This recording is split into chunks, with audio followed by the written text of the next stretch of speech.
Good afternoon, everyone. Thank you all for joining our Kubernetes Masterclass today. We are just kicking this off right now, so we'll be giving people a few minutes to hop on and get situated. So while we do that, I am going to go over a few housekeeping items, and then I will hand it over to our speaker today from Tigera. So my name's Connie Lynn. I am your host today. I am the manager of global events here at Rancher. And our speaker today is Nicola from Tigera. Nicola, you there? Yep. Hello, everyone. Hello, hello. So shortly after this, I will hand it over to Nicola to go over all things troubleshooting Kubernetes. Couple housekeeping items here.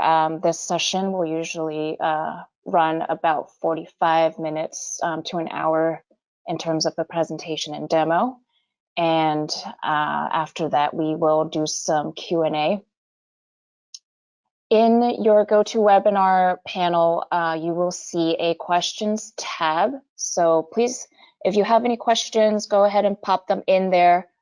We can try to answer them along the way, but we will hold most of the questions till the end so Nico can go over them.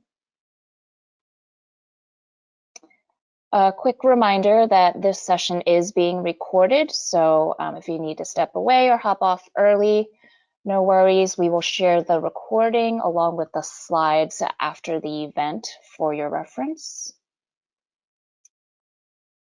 I'd also encourage you guys to join our Rancher Slack channel if you have not done so yet. There's a masterclass channel in our Slack, and you can hop in and chat with other attendees. So we do have a couple upcoming trainings. After this is our last one for this week, we do have another masterclass next Tuesday, along with an online meetup. So head on over to rancher.com/training to check those out and register for those classes.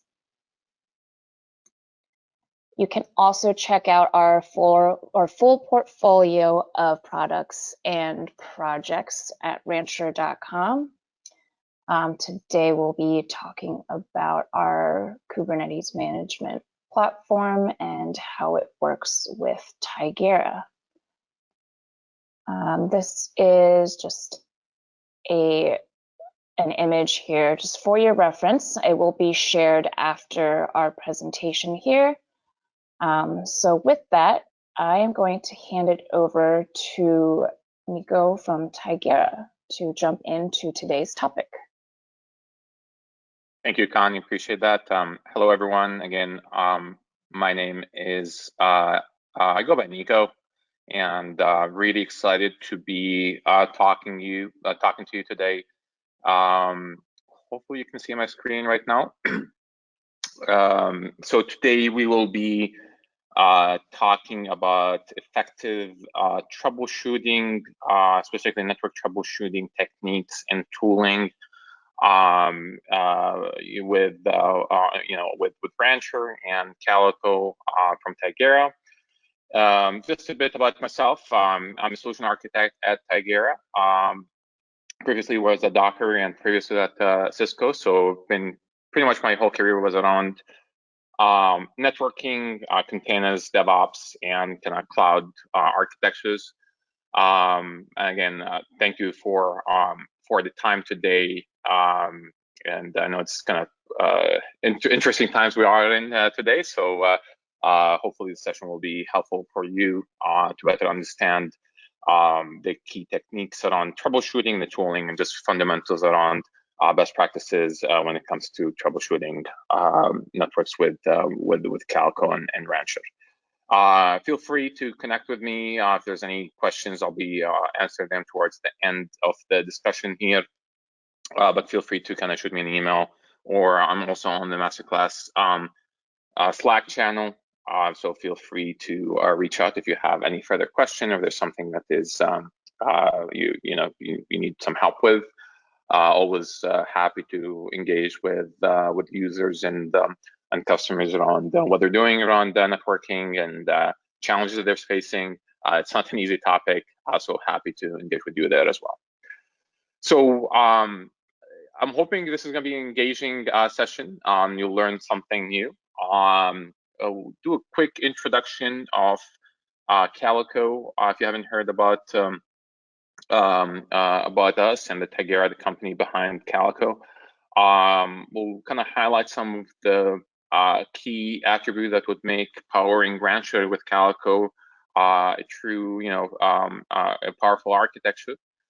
We'll look into before we dive into the troubleshooting side of things. I want to make sure that we highlight some of the core concepts around pod connectivity and where kind of Calico sits in, and some of the challenges around that. We'll kind of walk you through a scenario or two around troubleshooting pod connectivity and the tooling and the approaches you can take around there. And happy to answer any questions that you either raise in the question tab or interactively towards the end of the discussion here. So grab a cup of coffee and let's get started.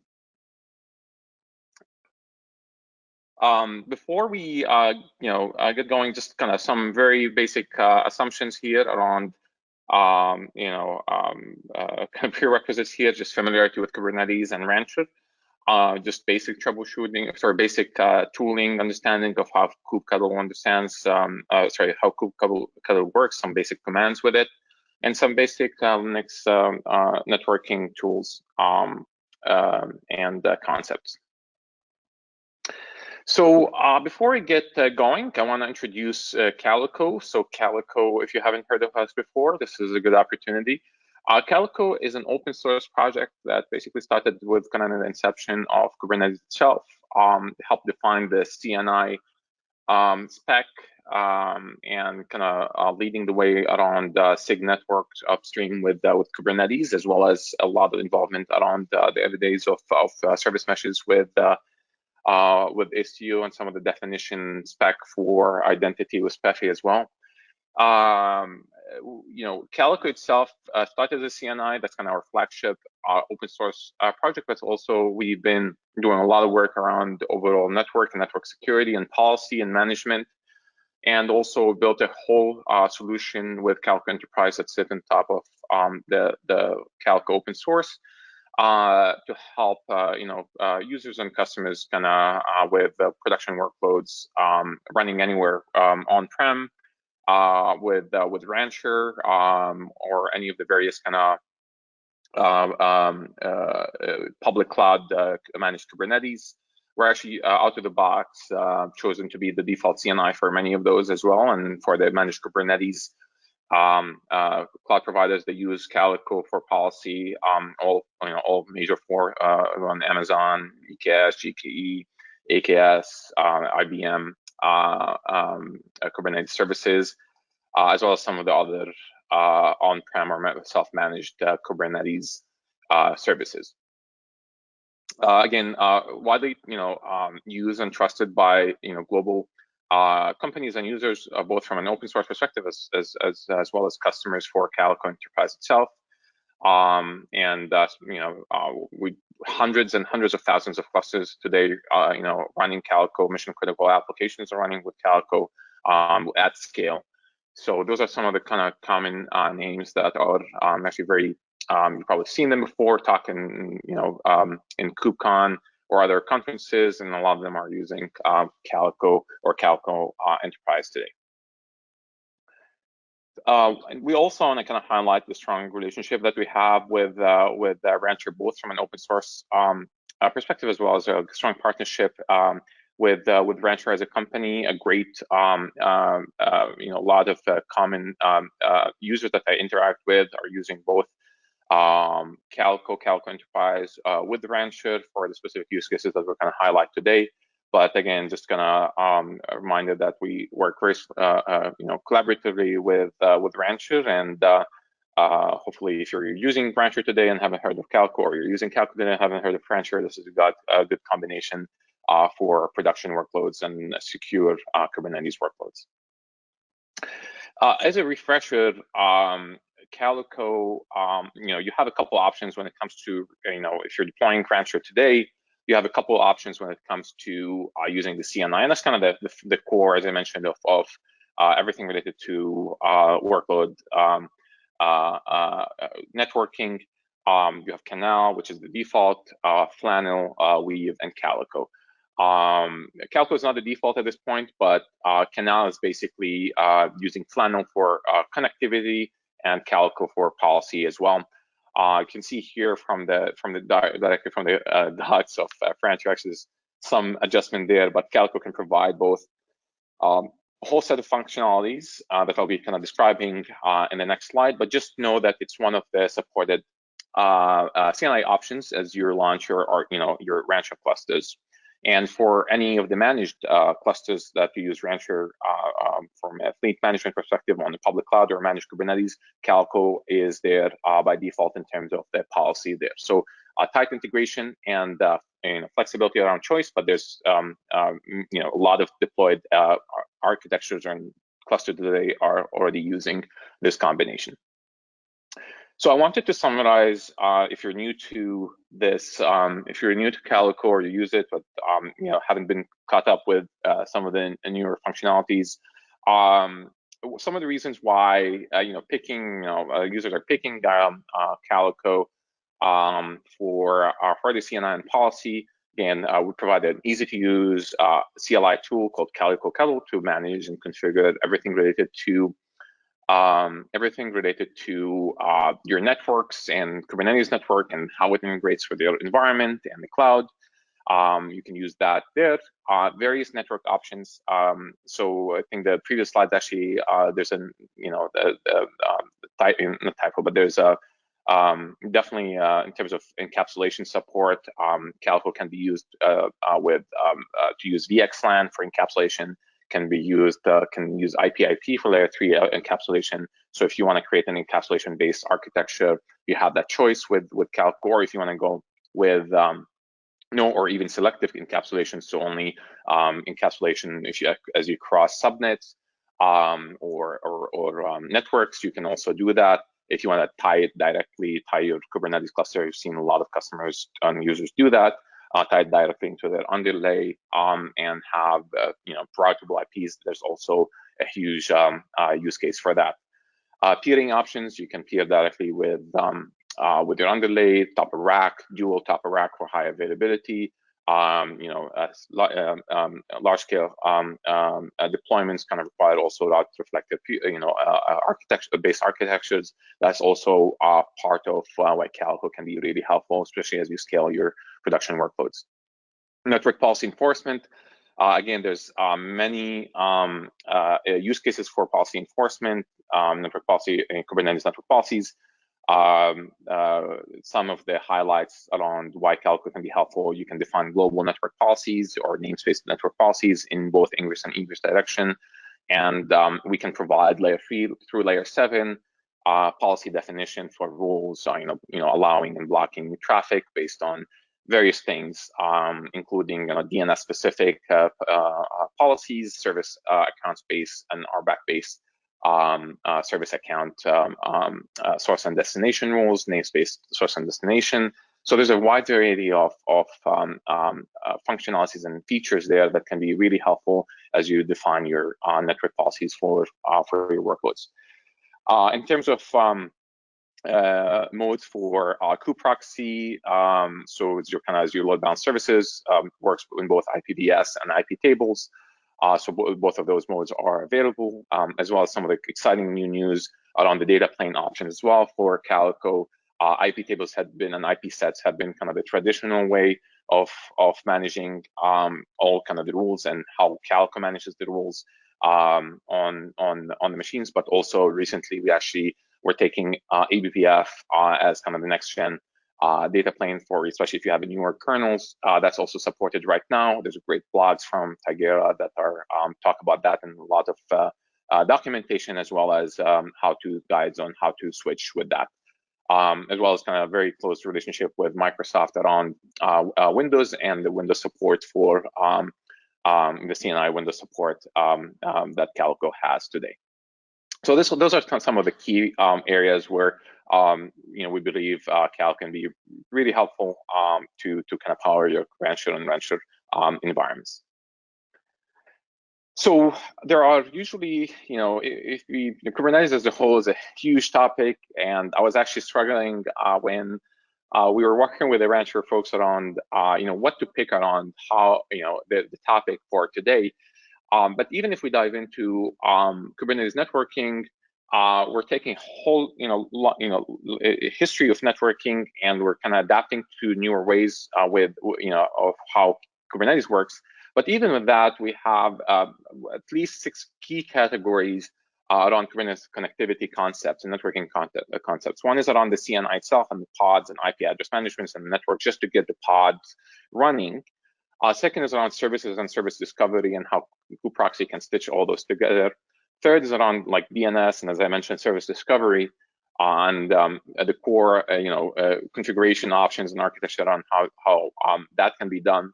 Network policies and also a big example of securing those workloads. Also, when we're talking about ingress traffic coming into the cluster, lots of designs, lots of improvements and newer architecture on API gateways that are more native to Kubernetes, ingresses that are more native to Kubernetes. Some of the default configurations in Rancher as well are there to help you. And finally, a whole big topic around service mesh, which has a core concept that kind of touch on the networking aspects of and network security aspects of kind of the application and microservice-based deployments here.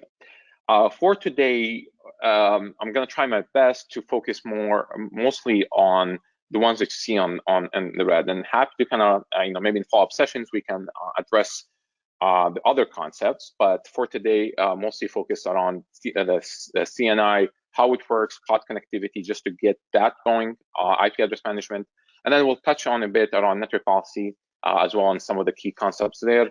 And troubleshooting some scenarios that involve those 2 key areas.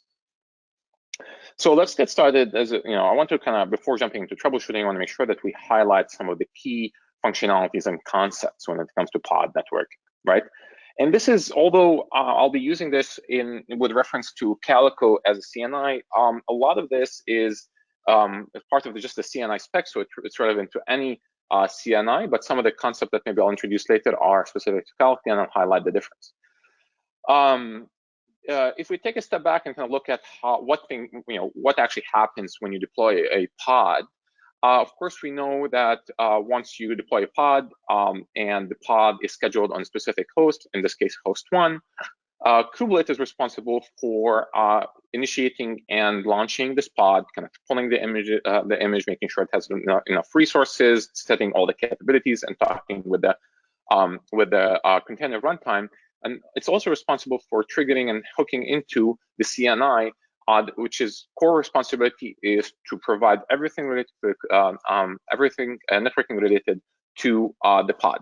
So usually when you launch a pod, Kubelet hooks into Calico CNI, which in terms of, depending on your configuration, it also can be used as an IPAM, distributed IPAM. So it is responsible for figuring out the IP address that's going to assign for the pod, assigning that for the pod, and letting kind of Kubelet launch the pod itself.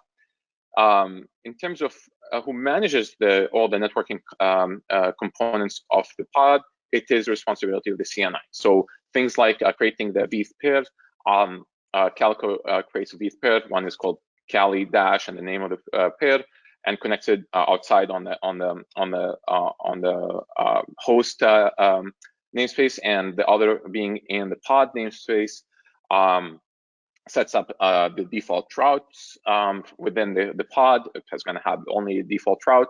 Everything goes through that VETH pair, and then also setting all the routing within the host to make sure that that the pod is reachable. What happens if we have launched multiple pods here, and there's another pod sitting on a different host? This is also where kind of distributed nature, highly dynamic nature of Calco comes in. So there's a different component called Calco node that also runs on on the machine, and basically it has a component called Felix that tracks all the pods as soon as they are launched, and as soon as they're launched, it tracks the IP address of them, installs all the routes to get to them using the local Kali managed or Calco managed interface.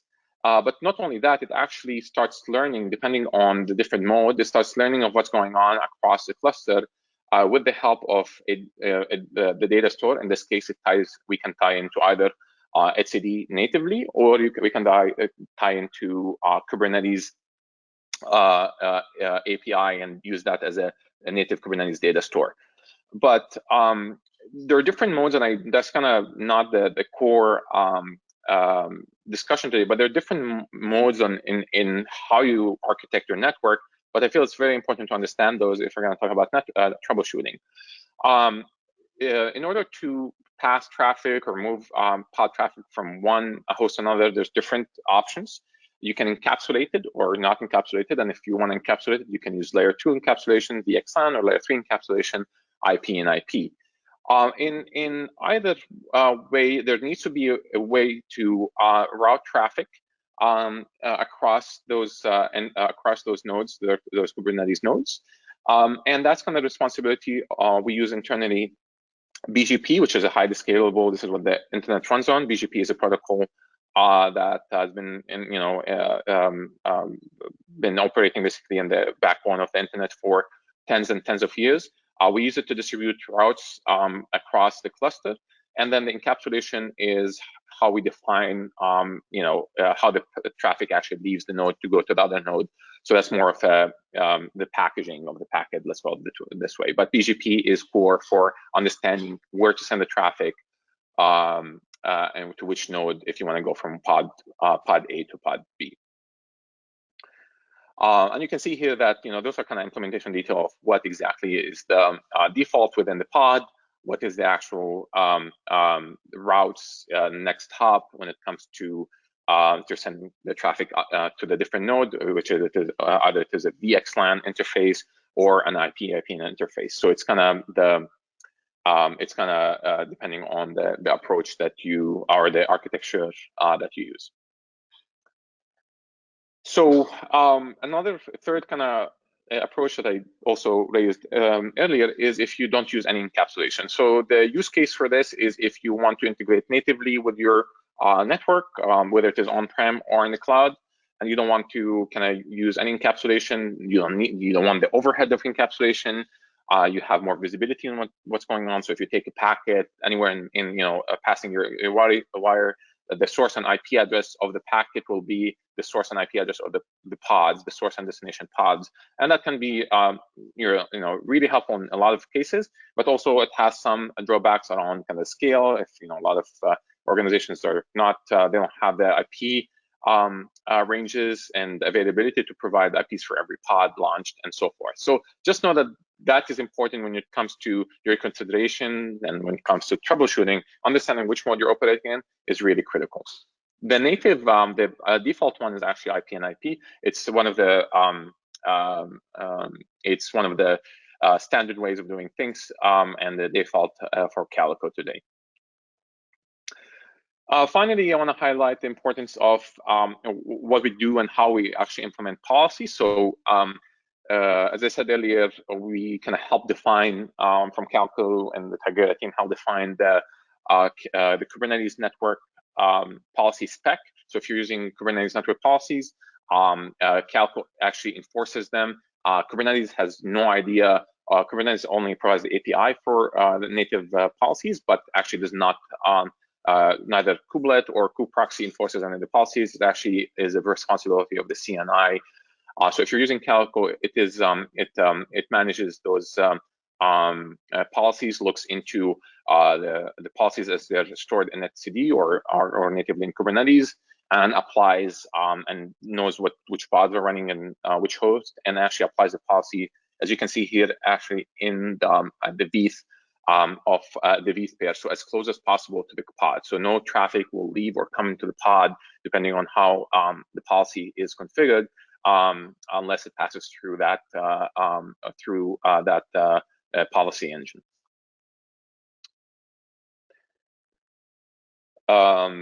I believe that's just a continuation of what I mentioned. Just one side note here is that Calico policy enforcement actually can also work on interfaces, so not necessarily just pods, and you can actually secure your VM or bare metal workloads in the same way. So you can define YAML-based network policies, and they can be implemented. And even a lot of the use cases I've seen are around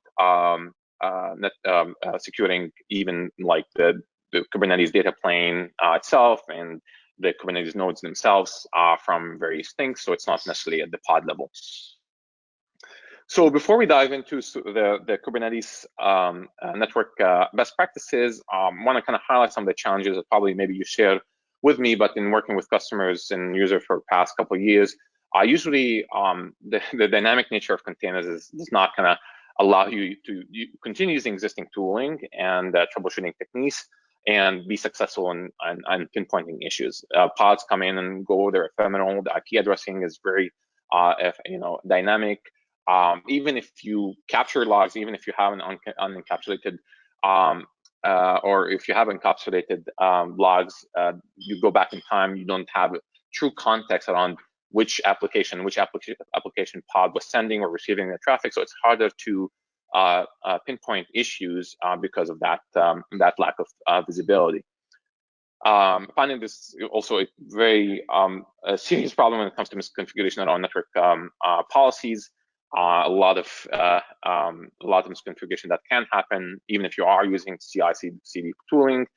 So there's difficulty in understanding, if you use natively Kubernetes network policies today out of the box, understanding which policies is preventing which traffic, understanding the impact of the policy. Those things are some of the challenges that we have been seeing over the past couple of years, and we're trying to address those, and we are addressing those in Calico. So to look into some of the use cases that typically are based around troubleshooting pod connectivity. Again, if we go back to this image here, this diagram here, as I said, it's really important to understand the current network architecture, understanding the current configuration when it comes to encapsulation, understanding the current configuration when it comes to IPAM, the CNI that you're using, of course, the CNI configuration itself, and the underlay and how the two can interact. Those are critical for everyone in your team to understand and have a complete understanding of architecturally and from a configuration perspective, because troubleshooting without understanding those environmental data points is moot, really. Sometimes you can be looking for certain traffic, or you can even to use existing tooling like TCP dump or whatever it is. If you're looking for the wrong, if it's encapsulated traffic, it's going through a tunnel that's not going through the interface. You're looking at a different port. Things can be misleading. So truly, the first advice I have around here is truly understanding what the network architecture is and some of the items that I just listed. If you're having connectivity issues, really try to, like any network engineer, trying to look at kind of source and destination, starting from the pod itself, understanding that the pod got an IP address. And kind of we'll look into that into some of the demos that I'll be demonstrating, understanding that the VETH pair had been created through the tooling and the tools provided both from with Coop Calico cuddle, or just native Linux tooling, understanding that the VETH pair had been created correctly. Understanding if, from a routing perspective, the host sees the route for the destination, right, and sees the route for the local pod. If that route had been programmed successfully, if it's pointing to the right destination or next hop here, and those are critical things to look for. And for those, you're basically using the native Linux tooling. We'll talk about how we can make it easier, but the core concepts are very historically had been just native Linux tooling.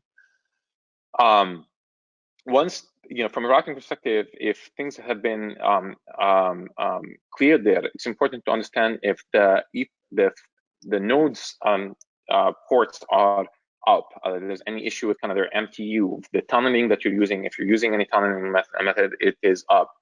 If there's any routing problem within the underlay itself that is causing this. We've seen a lot of issues in past where the security groups are preventing certain ports.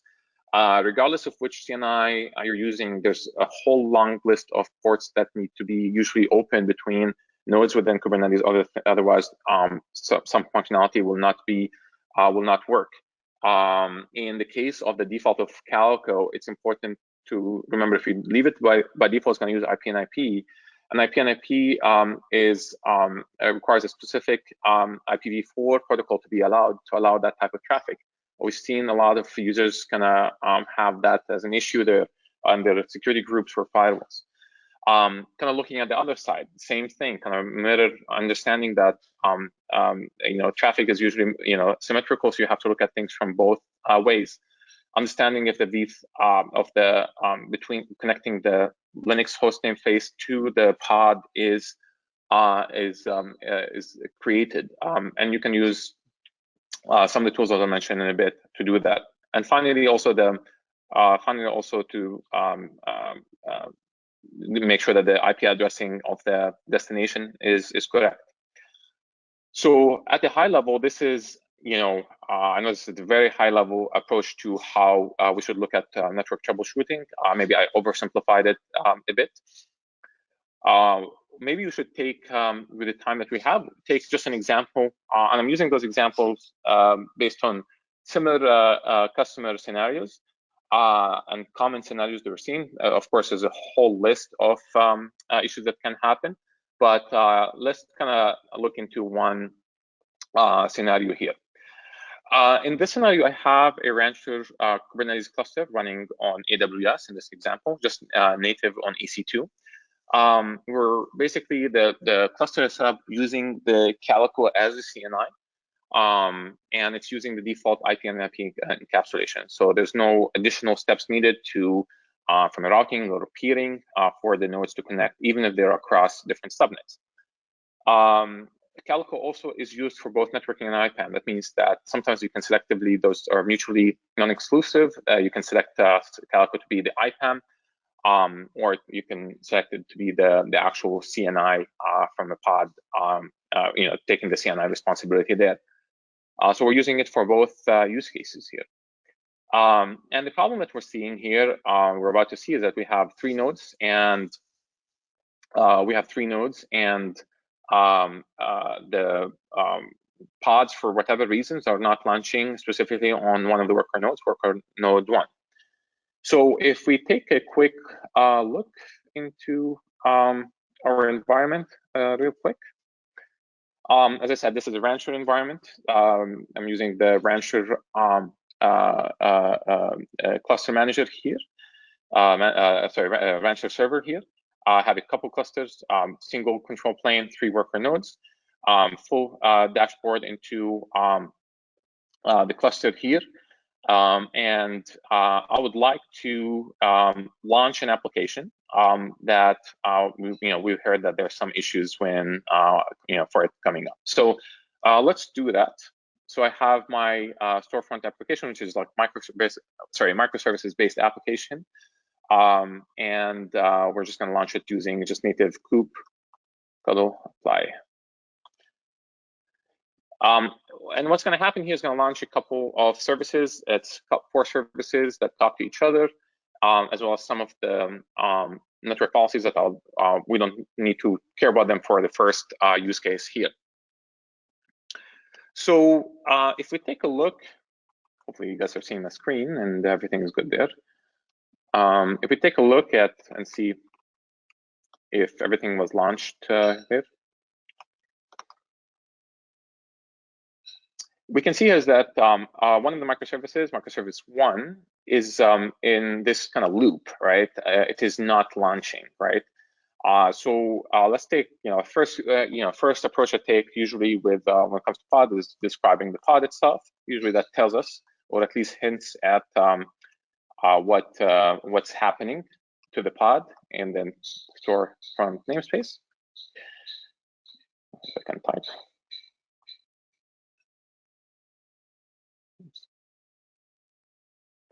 Problem with not hearing you guys is probably somebody screaming at my spelling or any other error.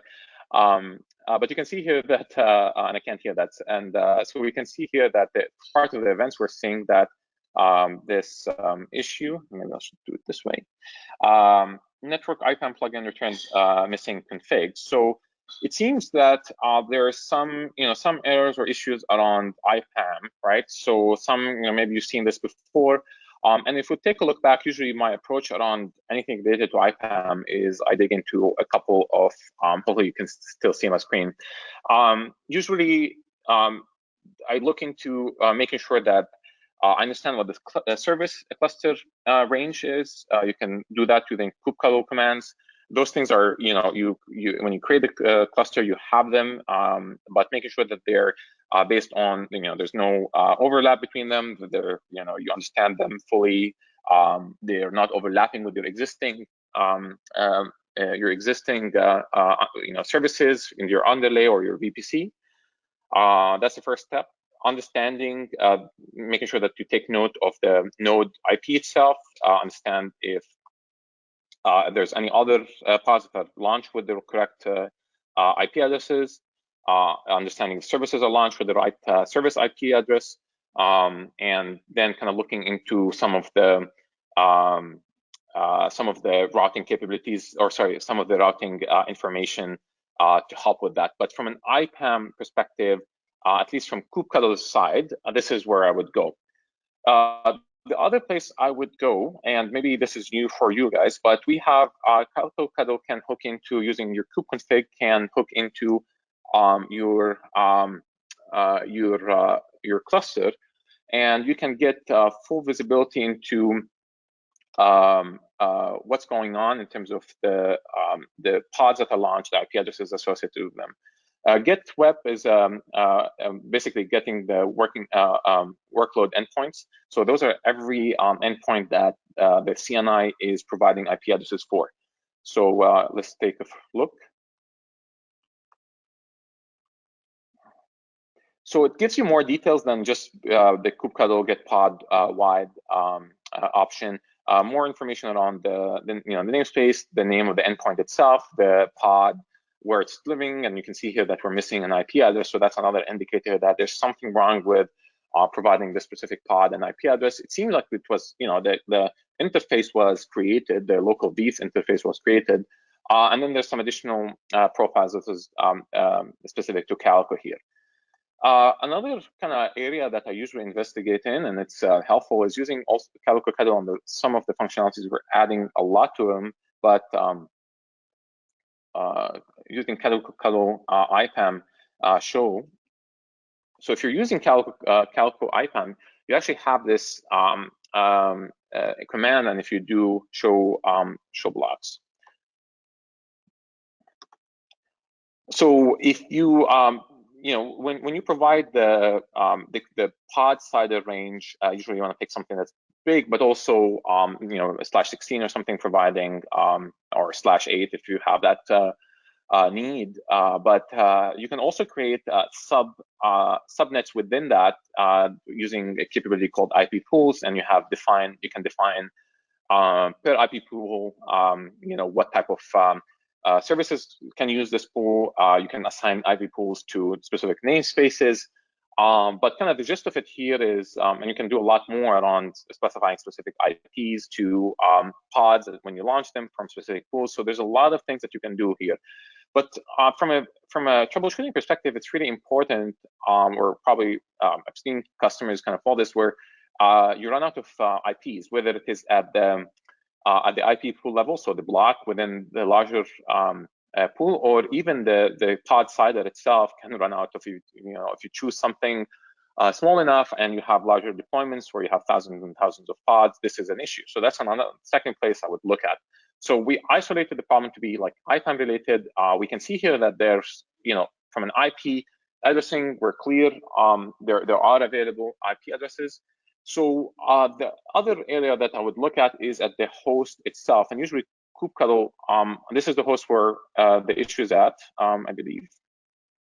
Yeah, it's at worker 1. So let's jump into the worker 1 node itself. Usually kubectl and Rancher case, let's see, let's say 20. It's running as a container, but otherwise you can use your systemd-based journal control to look at the logs. Because it's the CNI is hooked into, it's called by kubectl, so the logs and the standard logs of the CNI itself are going to be logged as in kubelet logs. So however you're configured the kubelet to log, this is where you should be looking at. I typed it right. So in this case, we're looking at the logs of the kubelet running as a container. And if we take a step, you can see here that the CNI failed to retrieve a network namespace path. Specifically, here's what I'm looking for.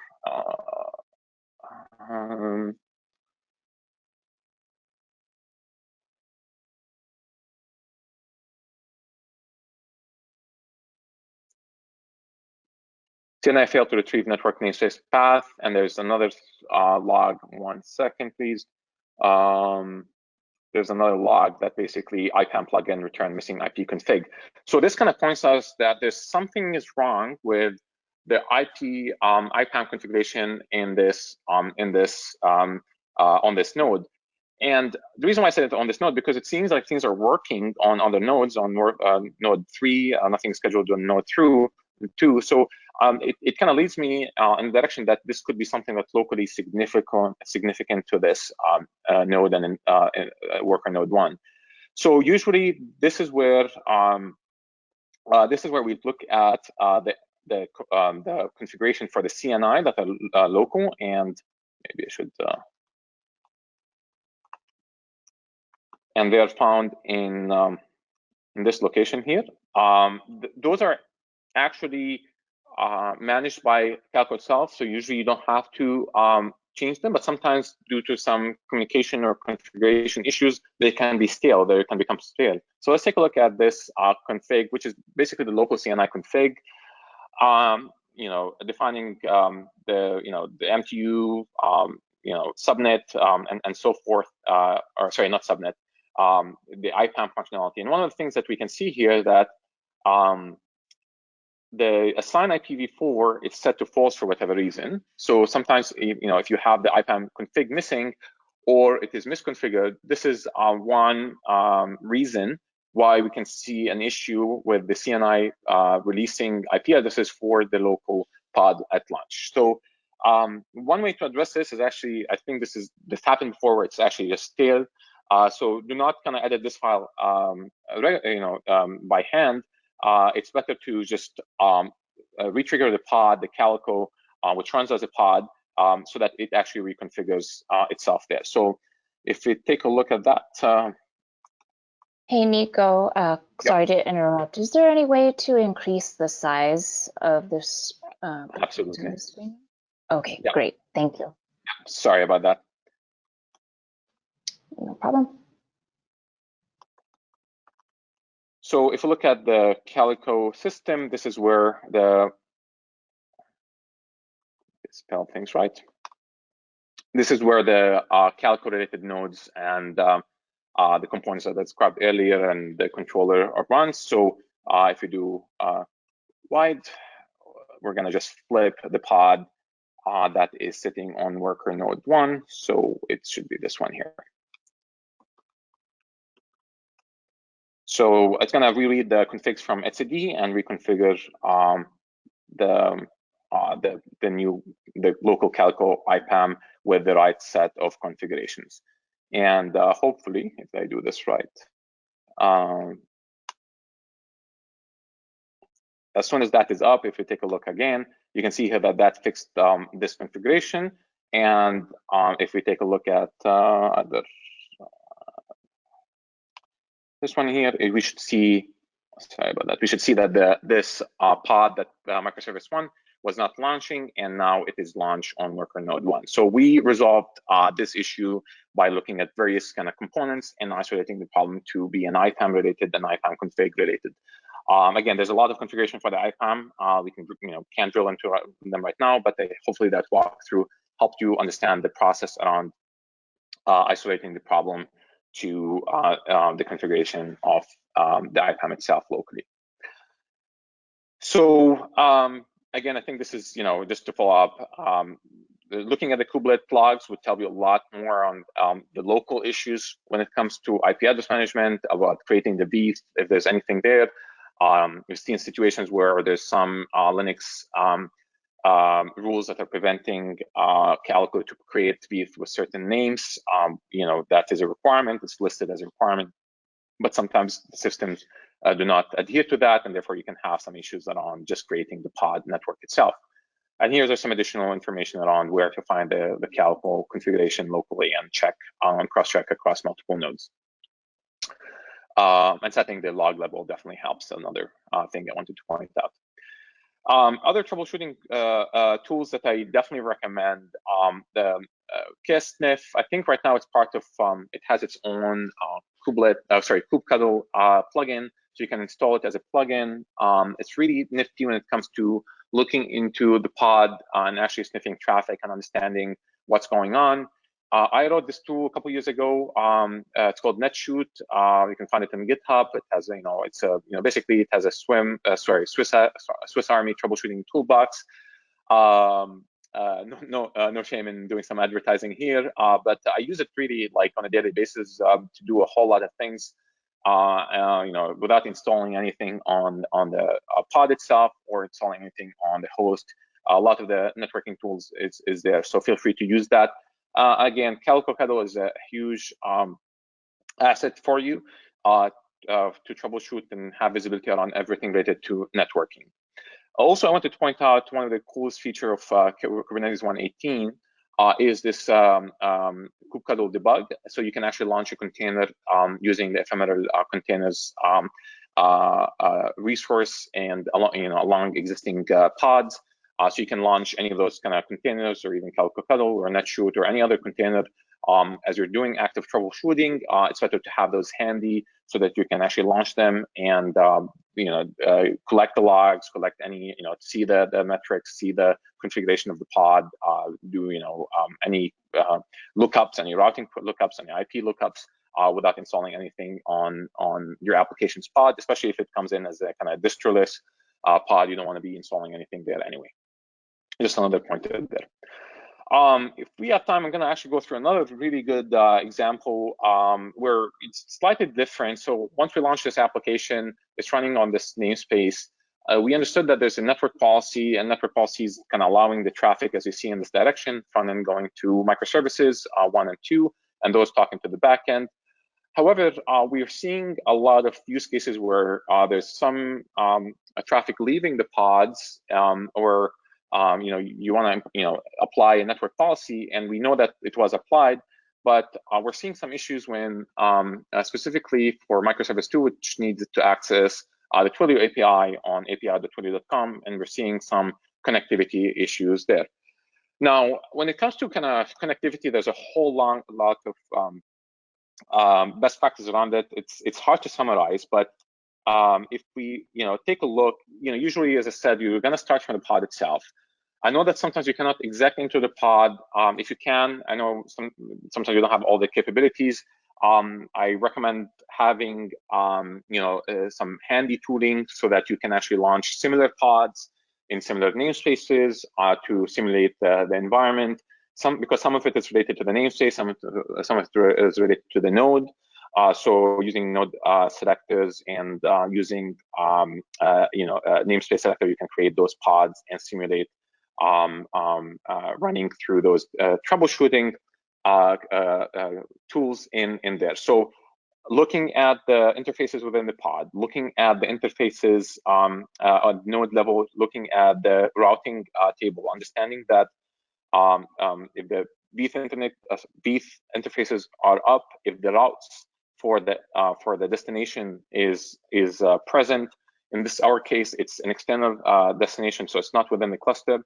So some of the things I would do in here, and I launched, let's take a look. So microservice 2.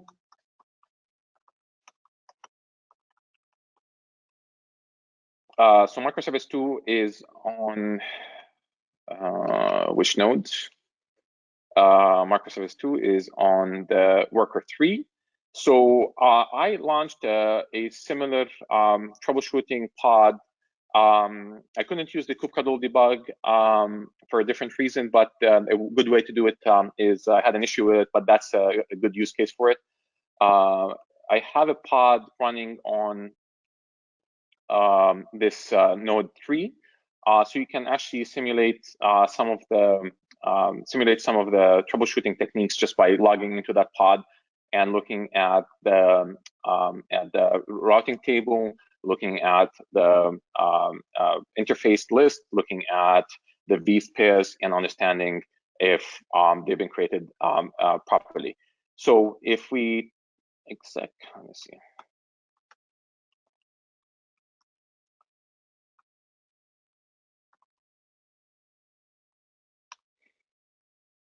So now I'm in pods running on the same node. So if we can, if we try to do like ping, of course, I'm not trying to do that. It seems that I can do that. So there's no issue if I launch it in a different, that's a different namespace actually, not in the storefront. But if you exec into, so that means that I can reach from the node itself from a pod on a different namespace. But on the same node can get to Google, can get to, our case was api.twilio.com. So actually, I don't think I can ping this endpoint, but I can curl it probably. So trying to understand if launching similar pods on the same node, it would provide the same results or not. In this case, it seems that we're actually able to get to Twilio API. So that means that, and we're kind of given in the problem statement that there's could be related to network policy. There's a network policy that is applied here for this application. So this is where I want to highlight one thing more on the Calco enterprise side of things. Network policies are pretty much the same. There's some differentiation in the enterprise version, but in terms of visibility, it's kind of the same. Like once you launch it or once you create a network policy, it's very hard to understand the impact of the policy, understand the effect of the policy.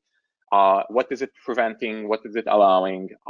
It's kind of binary. Like I can run a Kubernetes network policy, great, but I don't know the actual impact of it on from a network traffic perspective. So this is where I want to kind of raise the Tigera has a solution called Calco Enterprise. As I mentioned, this is running on Rancher itself. It's really easy to bring up operator-based deployment. Actually, Rancher does a great job of providing all the details for the CRDs and full visibility on the configuration for Calico and Calico Enterprise there. But this is kind of the dashboard that you have as part of Calico, and just by directly going there, you have full visibility into all the networking stats that are going on in the cluster. And just by looking at this specific tab here, you can see that I'm seeing some denied traffic that was probably started right when we launched the application. And if we look at another key thing to remember here, if we look at this flow visualizer, great asset as you're troubleshooting. Let's drill down into the storefront namespace. The specific service that we're having issues with is microservice 2. You can show the names, and you can see that from the status where there's something that is blocking the traffic here. And if we look at the flow within that service, we can see here that the microservice 2 is to Twilio API is blocked, and it tells you which egress policy is blocking it. So we can click on that and see here that this specific policy is triggering blocking this traffic.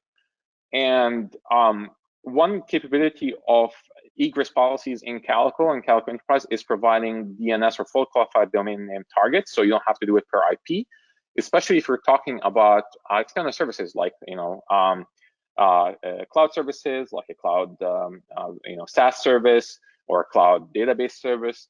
You don't want to be listing IPs because those are going to be dynamic.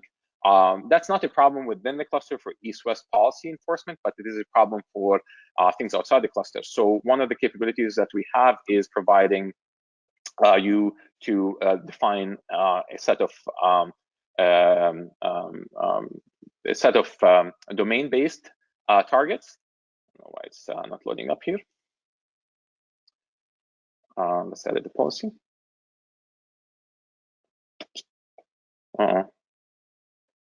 Demo always. Let's see. While this loads, real quick, I want to highlight that also everything that we do in terms of policies, they're open source, so you can use Calco to get network policies. I think. So you can see the network policies, you can manage them from here, you can export them from YAML, you can define them here, and you can apply them using Coop or Calico.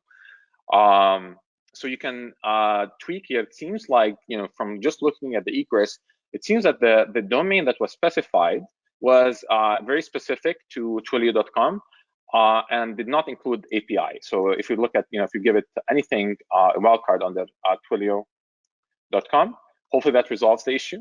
I know this issue, but just kind of tells you that we have that capability, and you can provide it as a fully qualified domain name or subdomain name, wildcard-based domain name. And we can preview it and understand the impact of the policy before we actually trigger the enforcement. So if you give it a second, it should show us that the impact of the policy before we apply it. And I know that I'm running out of time. And if we enforce it, that way I can actually go back to the policies here. Technically, if I log into the pod itself, I should be able to, I should stop seeing any packets dropped. I can actually ping or get to the Twilio API. Let's give that a shot, maybe. I know I'm running out of time, so just maybe 1 or 2 more minutes and we'll be done.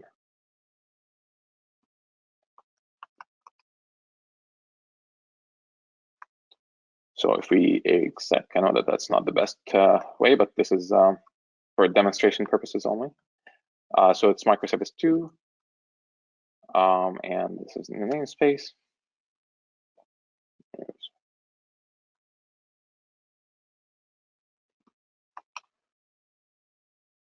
So now if I curl api.twilio.com, I cannot curl. Okay, perfect.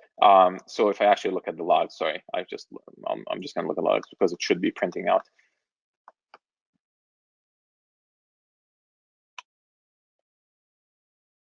Oh yeah.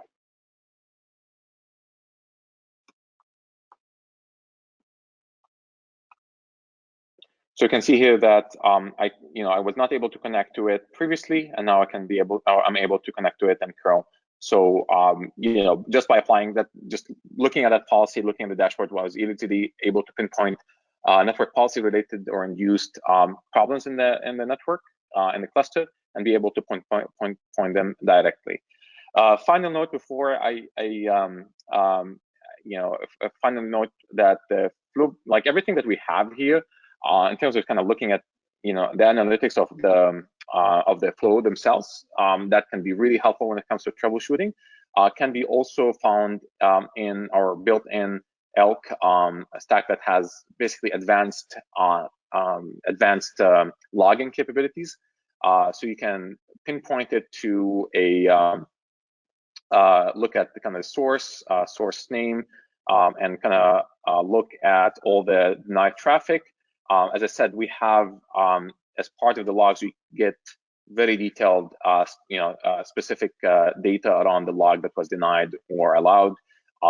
Data like the pod name, IP, labels, a namespace, and which policy actually allowed it. So you can see here that even if I didn't have that dashboard, I can look at here and see that it was denied by this specific policy, and then I can drill down into why the policy is doing that and figure out the root cause of that. So those are kind of some of the capabilities that I was highlighting on the enterprise side. Again, a lot of the stuff I talked about today is open source. The last just 2 bits about around visibility and the UI and some of the advanced networking and security functionalities are only in the enterprise product that can work out of the box with Rancher. Those are at the high level some of the additional capabilities in terms of the flow logs of the traffic across the cluster that you get with Calco Enterprise, and that's what we've seen already. So I don't want to go through it again. This wraps up my session in terms of the content itself and some of the use cases. Again, highlighting Calico can truly provide a lot of functionalities, both networking wise and network security wise, for your Rancher Kubernetes clusters and actually non-Kubernetes clusters as well. We totally understand that there is a lot of challenges when it comes to networking and Kubernetes networking, but it's really important. I can't stress this enough, that it's really important to understand the topology, understand the architecture of the network itself, have the right set of tooling around it, and understanding every layer, and walk through a packet. Typical steady state packet walkthroughs is important for everyone in your team, so that when things do not go right, you can always reference those. That is the case with troubleshooting anything when it comes to networking, even prior to the Kubernetes days. Finally, you can try Calico Enterprise on Rancher itself. You go to tigera.io/trial. You can actually launch a Rancher cluster that has Calco in it, and some of the functionalities there. So feel free to do that and reach out if you have any additional questions. With that, I'm happy to answer questions. I know we went a bit overboard, but appreciate your patience here, and hopefully this was helpful. Connie, you want to do this, you're going to be asking those questions, or how we want to do this? Yeah, I can read off the questions. We do have a couple here. Thank you, Nico, for all that information. This is very exciting stuff. So we have one question here that asks, does Calico manage on Kubernetes cluster IP level, on the host level, or both? Does that make sense? Let me maybe stop sharing. Maybe you can reread it. I'm not really clear on the question here. Maybe see if I can stop sharing. How do I stop sharing here? Sorry. Here, I will. 1 second. Yeah. Sorry. I mean, I'm trying to understand the question. It's not making. Calico itself is working at it runs as a container that Kubernetes connects to, and it programs Linux interfaces directly. And in terms of that's what it that's the level in the stack that it works on. But in terms of networking layers, it can, as I said, depending on the encapsulation mode, maybe that helps answer the question. You can choose to use a layer 2 based or layer 3 based. I don't know if that answered the question or not. Great, and we can always provide contact emails and follow up if you have more questions. Yep. Absolutely. All right, so we do have another question here that asks, is Calico compatible with Windows nodes? The answer to that is yes. Actually, I think Calico is, from my understanding, the only CNI that supports Windows. We work very closely with Microsoft and the Windows team there.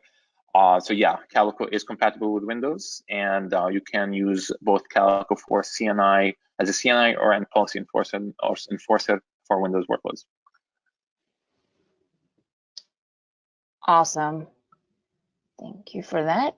Next question asks,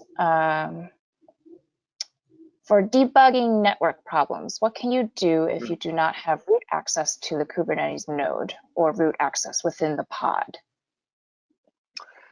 That's a really good question. I think it depends on the type of the problem, because you know, some of it you can actually look into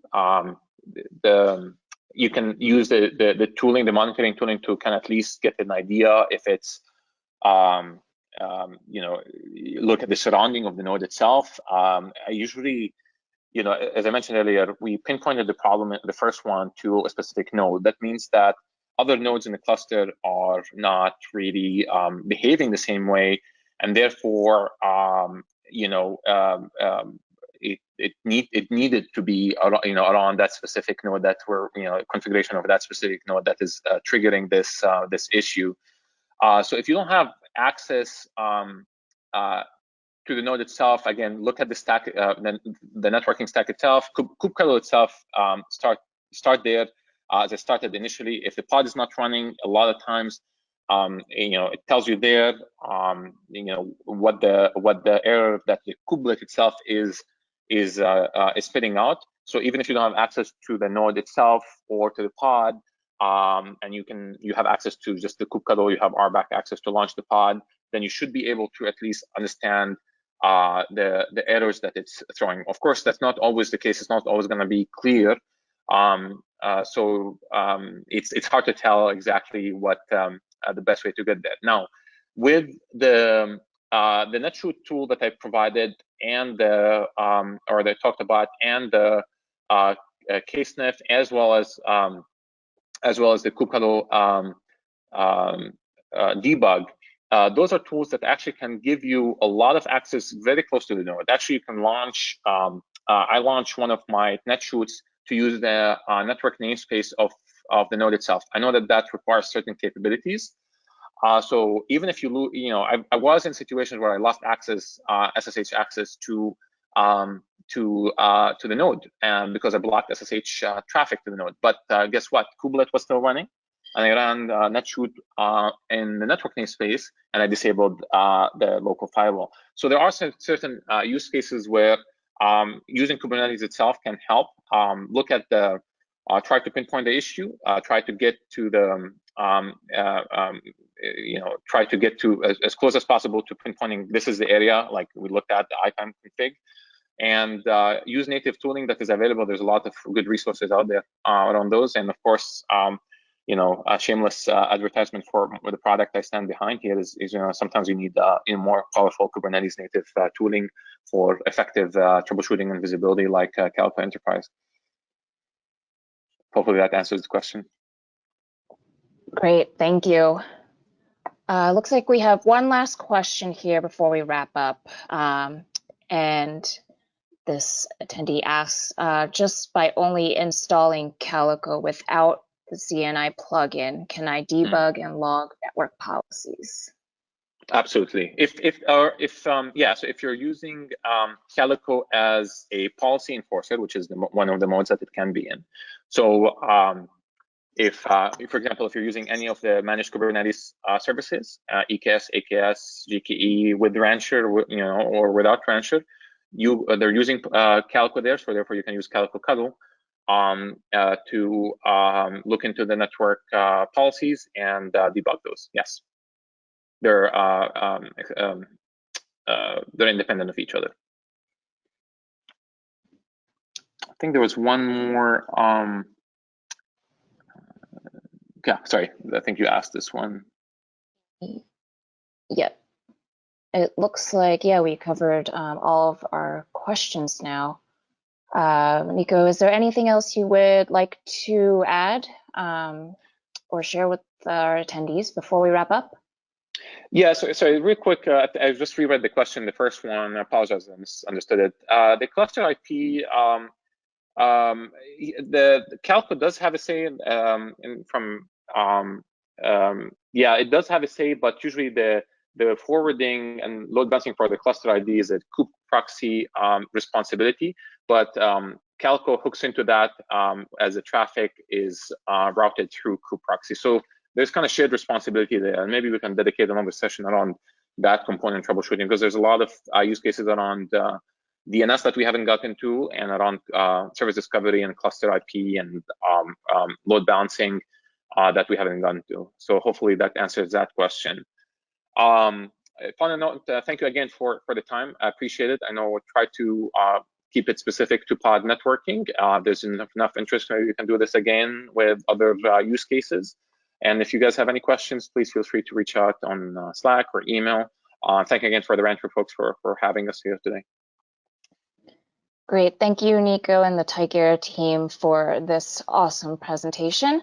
As I mentioned at the beginning, this session was recorded, so we will be sharing the recording along with Nico's slides in a follow-up email. Otherwise, thank you again all for joining, and have a great rest of your day or evening. Thank you.